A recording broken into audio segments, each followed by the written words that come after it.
Abhisha and welcome to my channel. ഇന്നത്തെ video ഒരു informative video ആണ്. നമ്മൾ വെഡിങ് സാരീസ് സെലക്ട് ചെയ്യുന്നതിനെ കുറിച്ചൊരു വീഡിയോ മുമ്പ് ചെയ്തിട്ടുണ്ടായിരുന്നു. അപ്പോൾ അതിന് നല്ല റിയാക്ഷൻസ് ഒക്കെയാണ് കിട്ടിയത്. ആ ഒരു വീഡിയോയുടെ കുറച്ചുകൂടി ഇലോബറേറ്റ് ആയിട്ടുള്ള കുറച്ചൊരു പോയിന്റ്സ് ആഡ് ചെയ്തിട്ടുള്ള ഒരു വീഡിയോ ആണ് ഇത്. ഒരു വെഡിങ് സാരി നിങ്ങൾ പ്ലാൻ ചെയ്യുന്നതിനെ തൊട്ട് പർച്ചേസ് ചെയ്ത് കഴിയുന്നത് വരെ നിങ്ങൾ ശ്രദ്ധിക്കേണ്ട കാര്യങ്ങളാണ് ഇന്നത്തെ വീഡിയോയിൽ നമ്മൾ പറയുന്നത്. അപ്പം എന്റെ ഒരു പേഴ്സണൽ എക്സ്പീരിയൻസിന്റെ ബേസിസിലാണ് ഞാൻ ഇതൊക്കെ പറയുന്നത്. നമ്മൾ ഷോപ്പിലൊക്കെ ആയിട്ട് ഒരുപാട് ബ്രൈഡ്സിന് ഒരുപാട് വെഡിങ് സാരീസ് ഒക്കെ നമ്മൾ കണ്ടിട്ടുണ്ട്.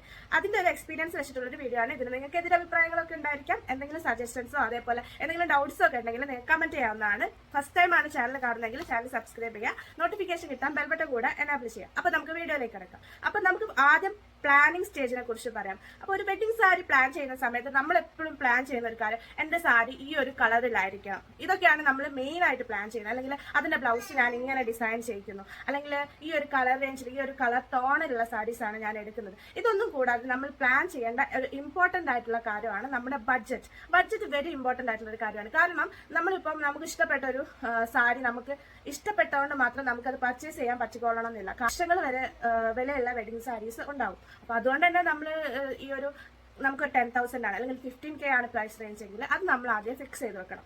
അതിന്റെ ഒരു ഇമ്പോർട്ടൻസ് എപ്പോഴാണ് വരികയെന്ന് വെച്ചാൽ രണ്ട് കാര്യങ്ങളുണ്ട്. ഒന്ന്, നമുക്ക് ഷോപ്പിംഗ് ടൈം കുറച്ചുകൂടെ കുറയ്ക്കാം. അതായത് നമ്മൾ ചെല്ലുമ്പോൾ തന്നെ നമ്മുടെ വെഡിങ് സാരിയുടെ ഇത്രയാണ് നമ്മുടെ ബഡ്ജറ്റ് എന്ന് അവരെ ഇൻഫോം ചെയ്ത് കഴിഞ്ഞാൽ പിന്നെ ആ ഒരു റേഞ്ചിലുള്ള സാരീസ് അവർ നമ്മളെ കാണിക്കുള്ളൂ. അല്ല നമ്മൾ ചെല്ലുമ്പോൾ എല്ലാം നോക്കട്ടെ എന്നുള്ള മറ്റുള്ള ശൈലിയാണെങ്കിൽ ചിലപ്പോൾ വളരെ കോസ്റ്റ്ലി ആയിട്ടുള്ള സാരീസ് ഒക്കെ ആയിരിക്കും നമ്മൾ ആദ്യം കാണുന്നത്. അപ്പോൾ അത് നമുക്ക് പർച്ചേസ് ചെയ്യാൻ പറ്റില്ല, ടൈം പോകും. ഒന്നാമത്തെ കാര്യം. രണ്ടാമത്തെ കാര്യം, ഈ കോസ്റ്റ്ലി എന്ന് പറയുമ്പോൾ അതിനനുസരിച്ച് അതിന് ക്വാളിറ്റി പകിട്ട് ഒക്കെ കൂടുതലായിരിക്കും. അപ്പൊ നമ്മൾ ഫസ്റ്റ് തന്നെ അങ്ങനത്തെ സാരീസ് പോയി കണ്ടു കഴിഞ്ഞാൽ പിന്നെ നമ്മുടെ ബഡ്ജറ്റിൽ വരുന്ന സാരീസ് ഇൻ കേസ് ഇനി അവര് വലിയ റേറ്റിന്റെ സാരീസ് ഒക്കെ കാണിച്ച് നമുക്ക് അത്ര ബഡ്ജറ്റ് ഇല്ലെങ്കിൽ നമ്മൾ പിന്നീട് അത് കാണുമ്പോൾ നമുക്ക് അത്ര ഒരു നല്ലതായിട്ട് തോന്നൂല. അല്ലെങ്കിൽ നമ്മുടെ മനസ്സ് തന്നെ മെന്റലി നമ്മൾ അതിനോട് യൂസ്ഡ് ആയി പോകും. എന്ന് വെച്ചാൽ ഫസ്റ്റ് നമ്മൾ നല്ല സാരീസ് കണ്ടു, ഇപ്പം കുറച്ചൊരു പ്രൈസ് കുറവ് വരുമ്പോൾ ഇത് അതിന്റെ അത്ര പോരെ. ആ ഒരു ടെൻഷനും കാര്യങ്ങളൊക്കെ ഒഴിവാക്കാൻ വേണ്ടിയിട്ട് നിങ്ങൾ ആദ്യമേ ഒരു ബഡ്ജറ്റ് ഫിക്സ് ചെയ്യുക, അത് അവരെ അറിയിക്കുക. അപ്പൊ നിങ്ങൾക്ക് കുറച്ചൊരു ടൈം ലാഭിക്കാൻ വേണ്ടി പറ്റും. ഇതാണ് നമ്മൾ ഫസ്റ്റ് ചെയ്യേണ്ട കാര്യം. പിന്നെ നമ്മുടെ കറന്റ് ട്രെൻഡ്സ് എന്തൊക്കെയാണെന്നുള്ളത് നോക്കാം.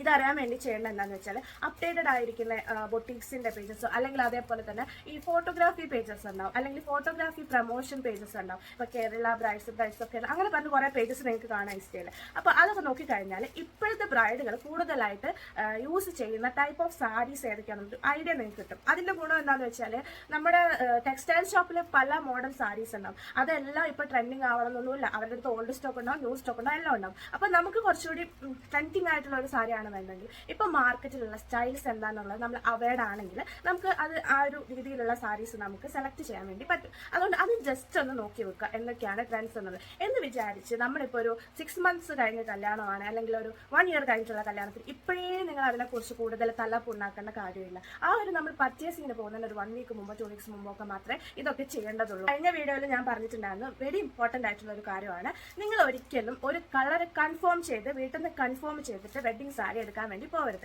അതിന്റെ ഒരു ബുദ്ധിമുട്ട് എന്താണെന്ന് വെച്ചാൽ നമ്മൾ ഒരു കളറിനോട് സ്റ്റിക്ക് ചെയ്ത് നിൽക്കുകയാണെങ്കിൽ അവർക്കും, അതായത് എടുത്തു തരുന്ന ആളുകൾക്കും തോന്നും ഈ ഒരു കളർ മാത്രമേ ഇവർ എടുക്കാൻ പോകുന്നുള്ളൂ. അതുകൊണ്ട് നമുക്ക് വെറൈറ്റി ഓഫ് കളേഴ്സിന്റെ ഓപ്ഷൻസ് മിസ്സാവും. കാരണം ഇതിന് മുമ്പൊക്കെ പണ്ടത്തെ കാലത്തൊക്കെ സാരീസിന്റെ വെഡിങ് സാരീസിനാണ് വളരെ കുറഞ്ഞ കളക്ഷൻസേ ഉണ്ടാവുള്ളൂ. അതായത് ഒരു റെഡ്, മറ്റൊന്നാണ് കോമൺ ആയിട്ടുള്ള കുറച്ച് കളേഴ്സ് മാത്രമേ ഉണ്ടാവും. പക്ഷെ ഇങ്ങനെയല്ല ഇപ്പം ഉള്ളത്, വൈഡ് വെറൈറ്റി ഓഫ് കളേഴ്സ് ഉണ്ട്. അപ്പൊ ഇതൊക്കെ നിങ്ങൾക്ക് എക്സ്പ്ലോർ ചെയ്യണമെന്നുണ്ടെങ്കിൽ നിങ്ങൾ തീർച്ചയായിട്ടും ഒരു കളറിൽ ഒരിക്കലും ഫിക്സ് ചെയ്ത് പോകരുത്. ഇതിന്റെ വേറൊരു കാര്യം എന്താണെന്ന് വെച്ചാൽ നമ്മളൊരു കളർ ഫിക്സ് ചെയ്യാനുള്ള കാരണം എന്തായിരിക്കും, മിക്കവാറും നമ്മൾ ഏതെങ്കിലും ഒരു ഫോട്ടോ കണ്ട് ഇഷ്ടപ്പെട്ടിട്ടുണ്ടാവും, ഒരു വെഡിങ് വീഡിയോ കണ്ട് ഇഷ്ടപ്പെട്ടിട്ടുണ്ടാവും. അപ്പൊ ആ ഒരു സാരി ഇത് നല്ല കളറാണ്, ഇത് എനിക്ക് വേണം എന്നുള്ള ഒരു മനസ്ഥിതിയായിട്ടായിരിക്കും നമ്മൾ പോകുന്നുണ്ടാവുക. പക്ഷെ അത് നമ്മൾ ഈ കാണുന്നത് ഒരു ബ്രൈഡ് മേക്കപ്പ് ചെയ്ത് ഫോട്ടോഗ്രാഫി ചെയ്ത് ആ എടുത്ത ഫോട്ടോസ് തന്നെ എഡിറ്റ് ചെയ്ത് കളർ ഗ്രേഡിംഗ് ഒക്കെ ചെയ്ത ഫോട്ടോസാണ് നമ്മൾ കാണുന്നത്. ഇതിന്റെ രണ്ട് പ്രശ്നമുണ്ട്. ഒന്നാമത്തെ പ്രശ്നം എന്ന് പറയുന്നത് ഈ സെയിം കളർ ഒന്നും ശരിക്കും റിയാലിറ്റിയിൽ ഉണ്ടാവില്ല, അല്ലെങ്കിൽ അങ്ങനെ ഒരു സാരിയേ ഉണ്ടാവില്ല. കാരണം അത്ര എഡിറ്റിംഗ് ചെയ്ത ഫോട്ടോസാണ് ഇൻസ്റ്റഗ്രാമിലൊക്കെ ഇടുന്നത്.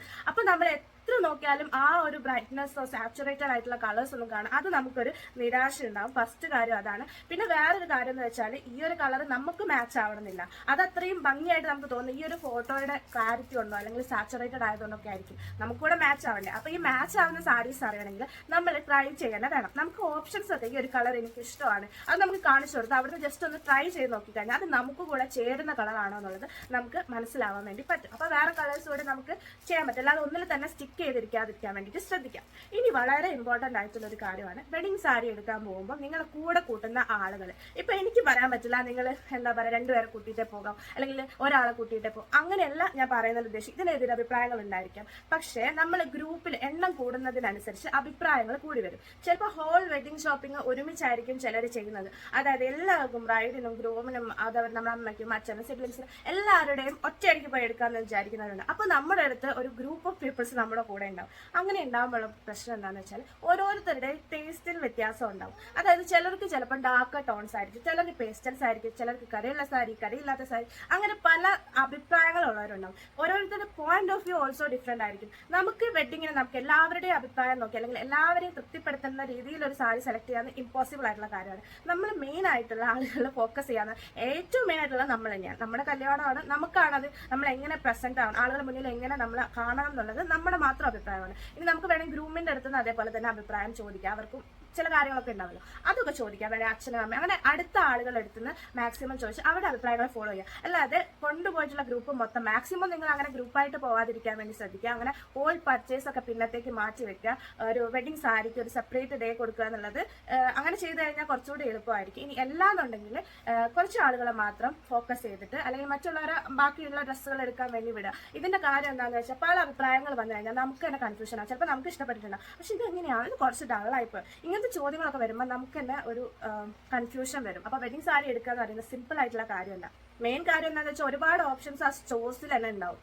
സാരി ഓപ്ഷൻസ്, അതിന്റെ കൂടെ നമ്മുടെ കൂടെ വന്നവരുടെ ഓപ്ഷൻസ് കൂടെ വരുമ്പോൾ അതൊരു വലിയ മെനക്കെട്ട ഒരു പണിയായിട്ട് മാറും. അതുകൊണ്ട് അതൊന്ന് ശ്രദ്ധിക്കുക. പിന്നെ നമ്മൾ സാരി എടുക്കാൻ പോകുന്ന സമയത്ത് മാക്സിമം വർക്കിംഗ് ഡേയ്സിൽ പോകുന്നത് നല്ലതായിരിക്കും. ചിലർക്ക് അത്രയും ലീവ് എടുക്കാനൊന്നും പറ്റില്ല, വർക്കിംഗ് ഒക്കെ ആണെങ്കിൽ Sundays is okay. But working days ആകുമ്പോഴുള്ള ഗുണങ്ങൾ എന്തൊക്കെയാന്ന് വെച്ചാൽ, ഇതിന്റെ ഇമ്പോർട്ടന്റ് കാര്യം എന്താണെന്ന് വെച്ചാൽ സ്റ്റാഫ്സ് ഒക്കെ കുറച്ചുകൂടി റിലാക്സ്ഡ് ആയിരിക്കും വർക്കിംഗ് ഡേയ്സിൽ.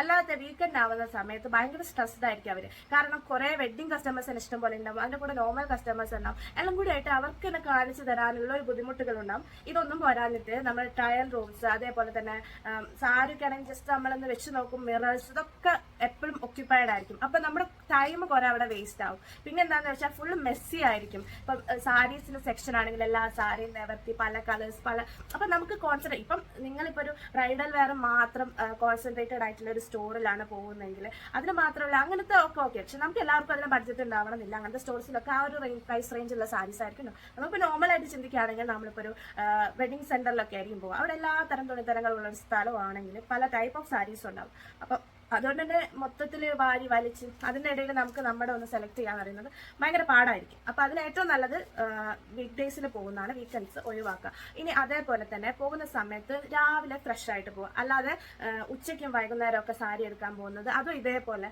അധിക സ്ഥലങ്ങൾ മെസ്സി ആയിരിക്കും, സ്റ്റാഫ്സ് ഒക്കെ ടയർഡായിരിക്കും, നമ്മൾ ടയർഡായിരിക്കും. അപ്പം നമുക്ക് ഓപ്ഷൻസ് കുറയുന്നുള്ള പോലെ നമുക്ക് ഫീൽ ചെയ്യും, നമുക്ക് തന്നെ സെലക്ട് ചെയ്യാനുള്ള ഒരു മൂഡ് ഉണ്ടാവില്ല. രാവിലെ ഫസ്റ്റ് തന്നെ രാവിലെ നേരത്തെ തന്നെ സ്റ്റോർ തുറക്കുന്ന സമയത്തൊക്കെ പോയി കഴിഞ്ഞാൽ അപ്പം എല്ലാവരും നല്ല ഫ്രഷ് ആയിട്ട് അതിനുള്ള നല്ലൊരു മൂഡിലായിരിക്കും. നമുക്ക് എടുത്തു തരാനും നമുക്ക് എടുക്കാനും ഒക്കെ നല്ലതായിരിക്കും. അതുകൊണ്ട് അങ്ങനെ ഒരു ടൈം സെലക്ട് ചെയ്യാൻ കൂടി ശ്രദ്ധിക്കാം. ഇനി സാരി സെലക്ട് ചെയ്യുന്ന സമയത്ത് നമ്മുടെ സ്കിൻ ടോണിനൊന്ന് വാം ചെയ്യുന്ന കളേഴ്സ് ആയിരിക്കണം നമ്മൾ സെലക്ട് ചെയ്യുന്നത്. അതായത് നമുക്ക് cool skin tone, warm skin tone അങ്ങനെയൊക്കെ ഉണ്ടാവും. അപ്പൊ അതെങ്ങനെയാണ് മനസ്സിലാവുന്നതെന്ന് വെച്ചാൽ ട്രയൽ ചെയ്യാന്നുള്ളതാണ് അതിന്റെ ഏറ്റവും നല്ല ഓപ്ഷൻസ്. ചിലർക്ക് 2-3 സാരി ട്രയൽ ചെയ്യുമ്പോഴത്തേക്കിനെ പിന്നെ മടുക്കും, പിന്നെ ജസ്റ്റ് ഇങ്ങനെ വെച്ചൊക്കെ അതൊക്കെ ഒഴിവാക്കുക. അവർ ജസ്റ്റ് നമുക്ക് ഡ്രേപ്പ് ചെയ്ത് കാണിച്ചു തരും. അങ്ങനെ കാണിച്ചു തരാൻ അവരെ സമ്മതിക്കുക. അതായത് നമ്മൾ ഷോർട്ട് ലിസ്റ്റ് ചെയ്തിട്ടുള്ള സാരീസ് ഒക്കെ അങ്ങനെ ചെയ്യാം. അപ്പൊ നമുക്ക് തന്നെ ഫീൽ ചെയ്യും, അത് ഉടുക്കുന്ന സമയത്ത് സ്കിൻ ബ്രൈറ്റൻ അപ്പ് ആവുന്നത് നമുക്ക് തന്നെ ഫീൽ ചെയ്യും. അങ്ങനത്തെ കളേഴ്സ് തന്നെ ചൂസ് ചെയ്യാം. നമ്മൾ ഓക്കെ നമ്മുടെ സ്കിൻ ഒന്നുകൂടി അപ്ഡേറ്റഡ് ആവും വെഡിങ് ഡേയിൽ. കാരണം നമ്മൾ സ്കിൻ കെയർ ചെയ്തിട്ടുണ്ടാവും, അതേപോലെ തന്നെ പാർലറിൽ ബ്യൂട്ടി പാർലറിൽ പോയിട്ടുണ്ടാവും, അതേപോലെ തന്നെ നമ്മൾ മേക്കപ്പ് ചെയ്യുന്നുണ്ടാവും, ഫോട്ടോഗ്രാഫീസ് ഉണ്ടാവും. അതൊക്കെ ശരിയാണ്. പക്ഷെ അതിന്റെ കൂടെ തന്നെ വെഡിങ് സാരി ഒന്നുകൂടെ ബ്രൈറ്റൻ അപ്പ് ചെയ്യുന്ന സാരീസ് ആയിരിക്കണം. അതുകൊണ്ട് അങ്ങനത്തെ കളേഴ്സ് ചൂസ് ചെയ്യാൻ വേണ്ടിയിട്ട് ശ്രദ്ധിക്കാം. പിന്നെ അതേപോലെ തന്നെ ഇപ്പൊ നമുക്ക് ബോർഡേഴ്സ് ഒക്കെ ഉള്ള സാരീസ് വരുന്നുണ്ട്. അല്ല നമ്മൾ ശ്രദ്ധിക്കുന്നുണ്ട്, പണ്ടത്തെ ഒരു ട്രെൻഡൊക്കെ പിന്നെയും വരുന്നുണ്ട്. അതായത് ഒരു ഇടക്കാലത്ത് നമുക്ക് ഹോൾ സാരി സെയിം സരിയിൽ ചെയ്തിട്ടുള്ള ഒരു സാരീസ് ആയിരുന്നു കുറച്ചിപ്പോൾ ഒരു 1 year ബാക്ക് ഒക്കെ കൂടുതലായിട്ടുണ്ടായിരുന്നത്. ഇപ്പോഴും അങ്ങനത്തെ സാരീസ് ഉണ്ട്, ഒരേ കളർ സാരി ഫുൾ സാരിയിൽ വരുന്നത്. അല്ലാതെ ബോർഡർ സെപ്പറേറ്റ് വന്നിട്ട് സാരിയിൽ ചെറിയ ബുട്ടീസ് വരുന്ന സാരീസും ഇപ്പൊ വരുന്നുണ്ട്. അപ്പൊ ഇങ്ങനത്തെ സാരീസ് ഒക്കെ എടുക്കുന്ന സമയത്ത് നിങ്ങൾ ഹൈറ്റ് ഒക്കെ കുറവുള്ള ആളാണെങ്കിൽ വലിയ ബോർഡർ വരുന്ന സാരീസ് ഒക്കെ മാക്സിമം ഒഴിവാക്കുക. അതെന്താന്ന് വെച്ചാൽ അപ്പം നമ്മുടെ കുറെ ഉള്ളോട്ട് നമ്മൾ കുത്തി കഴിഞ്ഞിട്ട് ആ ഒരു ബോർഡർ മാത്രം നമ്മുടെ ഒരു മുട്ടുകാല് വരെയൊക്കെ ഇങ്ങനെ ബോർഡർ മാത്രം വന്നതിന്റെ ഭയങ്കര വൃത്തികേടായിരിക്കും അത്. അതേപോലെ തന്നെ നമുക്ക് ഭയങ്കര ഹൈറ്റ് കുറവുള്ളതുപോലെ അത് തോന്നിപ്പിക്കുകയും ചെയ്യും. അതുകൊണ്ട് ബോർഡേഴ്സിനൊക്കെ ശ്രദ്ധിക്കുക. പിന്നെ അതേപോലെ അതേപോലെ ഉള്ളിൽ ബുട്ടീസ് വരുന്ന സാരീസ് ആണെങ്കിൽ മാക്സിമം ചെറിയ ബുട്ടീസ് ആവാൻ വേണ്ടി ഒരു മീഡിയം സൈസ് ബുട്ടീസ് ഓക്കെ, അല്ലാതെ വലിയ വലിയ മോട്ടീവ്സ് ഒന്നും വെഡിങ് സാരീസിന് അത് നല്ലതല്ല. വെഡിങ് സാരീസിന്റെ എന്താ പറയുക, ആ ഒരു ഏരിയയിൽ അങ്ങനത്തെ സാരീസ് നിങ്ങൾ ചിലപ്പോൾ കാണും. കാരണം ഈ വെഡിങ് സാരീസ് അത് കോസ്റ്റ്ലി ആയിട്ടുള്ള സാരീസ് അല്ലാതെ ഇപ്പോൾ ഒരു ഗസ്റ്റുകളൊക്കെ അത് മേടിക്കും, ജസ്റ്റ് ബ്രൈഡ് മാത്രം. ചിലപ്പം നമ്മുടെ വെഡിങ് ബഡ്ജറ്റ് മറ്റു ചിലരുടെ വെഡിങ്ങിൽ പങ്കെടുക്കാനുള്ള ബഡ്ജറ്റ് ആയിരിക്കും, ഓരോരുത്തരുടെ എന്താണ് സൊസൈറ്റിയിലുള്ള അല്ലെങ്കിൽ ഓരോരുത്തരുടെ സാമ്പത്തിക സ്ഥിതി അനുസരിച്ച്. പിന്നെ മോസ്റ്റ് ഇമ്പോർട്ടൻ്റ് ആയിട്ട് ചെയ്യേണ്ടത് എന്താ വെച്ചാൽ ഹോൾ സാരി തുറന്ന് നോക്കണം. നമ്മൾ ഏത് ഡ്രസ്സ് എടുക്കുമ്പോൾ ഫുള്ള് നോക്കില്ല എന്ന് നമ്മളിപ്പോൾ ചോദിക്കും, അതൊക്കെ. പക്ഷെ ചിലർ സാരീസിന്റെ കേസിൽ ജസ്റ്റ് അവർ പെട്ടെന്ന് ഡ്രൈപ്പ് ചെയ്യുന്ന സമയത്ത് നമ്മൾ ഹോൾ സാരി നോക്കൂല. പിന്നെ മെയിൻ ആയിട്ട് നോക്കുക എന്താ, സാരിയുടെ പല്ലു, സാരിയുടെ ബ്ലൗസ് പീസ്, സാരിയുടെ ബോർഡർ, ഇത് മാത്രമേ നമ്മൾ നോക്കുള്ളൂ. അല്ലാതെ സാരി പറയുന്ന ഒരു 5.5 meters ഉള്ള ഒരു ഫാബ്രിക് ആണ്. അപ്പൊ ആ ഫാബ്രിക് മൊത്തം നിങ്ങൾ നോക്കിയേ പറ്റുള്ളൂ. ബിക്കോസ് നമ്മൾ അത്രയും എമൗണ്ട് ഇൻവെസ്റ്റ് ചെയ്യുന്ന ഒരു ഐറ്റം ആണ്, നമുക്ക് ലൈഫ് ലോങ് നമ്മുടെ കൂടെ വെക്കാനുള്ള ഒരു കാര്യമാണ് വെഡിങ് സാരി എന്ന് പറയുന്നത്.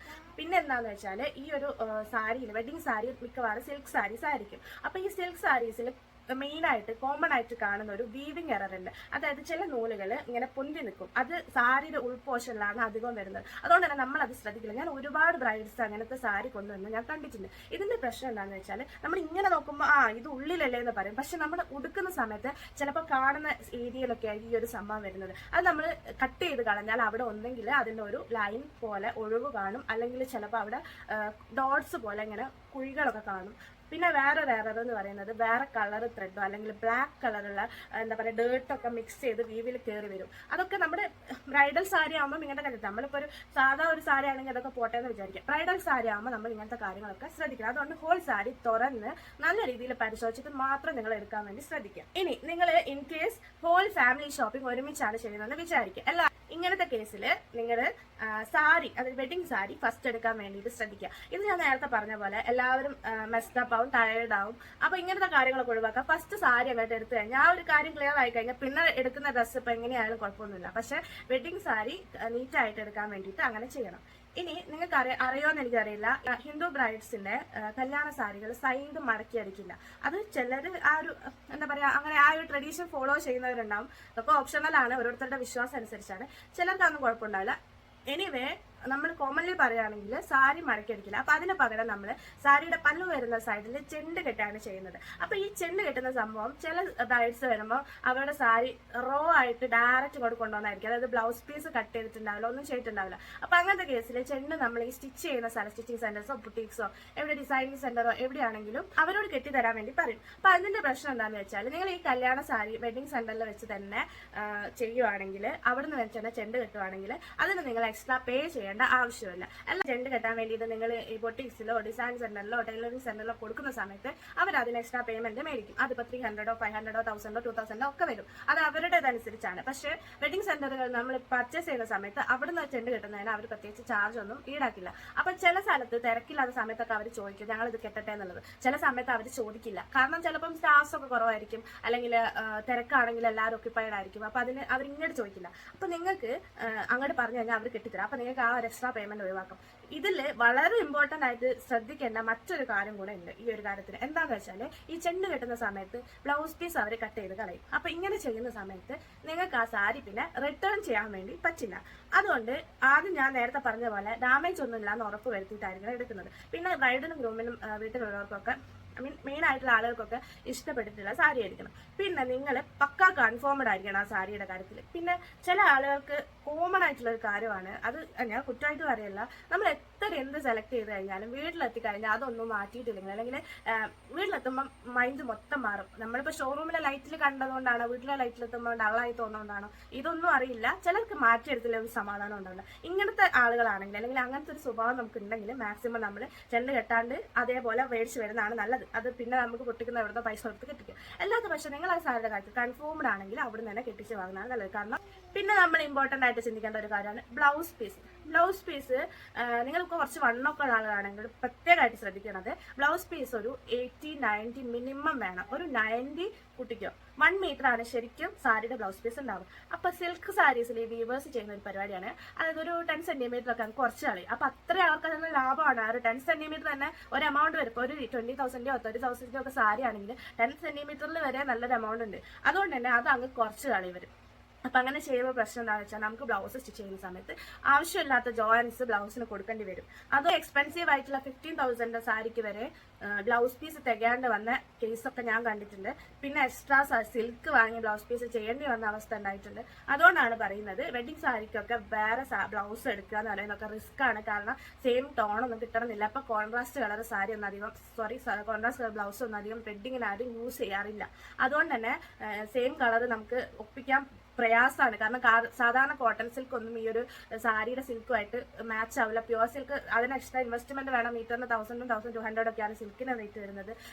കൂടാതെ സെയിം കളർ വരില്ല. ഇത്ര എക്സ്പെൻസീവ് ആയിട്ടുള്ള ക്ലോത്ത് ആയതുകൊണ്ട് കളർ ഓപ്ഷൻസ് കുറവായിരിക്കും. അതുകൊണ്ട് തന്നെ ഇങ്ങനത്തെ കേസൊക്കെ ഒഴിവാക്കാൻ വേണ്ടിയിട്ട് കറക്റ്റ് നോക്കുക. അവരുടെ ചോദിച്ചാൽ അവരുടെ അടുത്ത് ടേപ്പർ സ്കെയിലോ എന്താണെന്ന് വെച്ചാൽ മീറ്റർ സ്കെയിലൊക്കെ ഉണ്ട്. അത് വെച്ച് അളന്ന് നോക്കിയിട്ട് അവർ പറഞ്ഞു തരും. അപ്പോൾ ഒരു 90 സെന്റിമീറ്ററെങ്കിലും ബ്ലൗസ് ഉണ്ടെന്നുള്ളത് ഉറപ്പ് വരുത്തി കഴിഞ്ഞാൽ പിന്നീടുള്ള റിസ്കുകൾ ഉണ്ടാവില്ല. അല്ലാത്ത പക്ഷം നമ്മുടെ കൈയുടെ അടിഭാഗത്തൊക്കെ എന്തായാലും ജോയിന്റ് വരും. ഈ 90 ആണെങ്കിലും ജോയിന്റ് വരും. കാരണം ഒരു 1-10 തുണി ഉണ്ടെങ്കിലേ നമുക്ക് ജോയിന്റുകളൊന്നും ഇല്ലാത്ത ബ്ലൗസ് ചെയ്യാൻ പറ്റും. നിങ്ങൾ വണ്ണം കൂടിയ ആളുകളൊക്കെ ആണെങ്കിൽ ജോയിന്റ് വലുതായിട്ട് വരും. അതുകൊണ്ട് ഇങ്ങനത്തെ കേസിൽ എക്സ്പെഷ്യലി ബോർഡറുള്ള സാരിക്ക് ആണെങ്കിൽ നിങ്ങൾക്ക് ഭയങ്കര ബുദ്ധിമുട്ടാവും. കാരണം എന്താണെന്ന് വെച്ചാൽ നമ്മൾ ബോർഡറുള്ള സാരിക്ക് പിന്നെ കൈക്കും ബാക്കിലൊക്കെയാണ് ആ ഒരു ബോർഡർ വരുന്നത്. അപ്പോൾ ആ ബോർഡർ കൈക്കൊക്കെ വെട്ടി കഴിഞ്ഞാൽ പിന്നെ ബാക്കിലേക്ക് വെട്ടാൻ ക്ലോത്തേ ഉണ്ടാവില്ല. അതായത് ബോർഡർ ഇല്ലാത്ത സാരികളാകുമ്പോൾ ഈ പ്രശ്നം വരുന്നത് നമുക്ക് അങ്ങോട്ടും ഇങ്ങോട്ടൊക്കെ വെച്ച് വെട്ടാൻ പറ്റുമല്ലോ. പക്ഷേ ബോർഡറുള്ള സാരി ആകുമ്പോൾ ബോർഡറിന്റെ അവിടെ തന്നെ വെട്ടണം. അങ്ങനത്തെ കേസിൽ നമുക്ക് ക്ലോത്ത് തികയാണ്ട് വരും. അതുകൊണ്ട് അത് മെയിനായിട്ട് ശ്രദ്ധിക്കേണ്ട കാര്യമാണ്. അതുപോലെ ഫാബ്രിക്കും നിങ്ങൾക്ക് കംഫർട്ടബിൾ ആണോ നോക്കണം. സിൽക്ക് തന്നെയായിരിക്കും ഫാബ്രിക്. പക്ഷെ സിൽക്കിൽ തന്നെ പല വേരിയേഷൻസ് വരും. തിന്നായിട്ടുള്ള സിൽക്ക് ഉണ്ടാവും, ഭയങ്കര കട്ടി കൂടിയതുണ്ടാവും,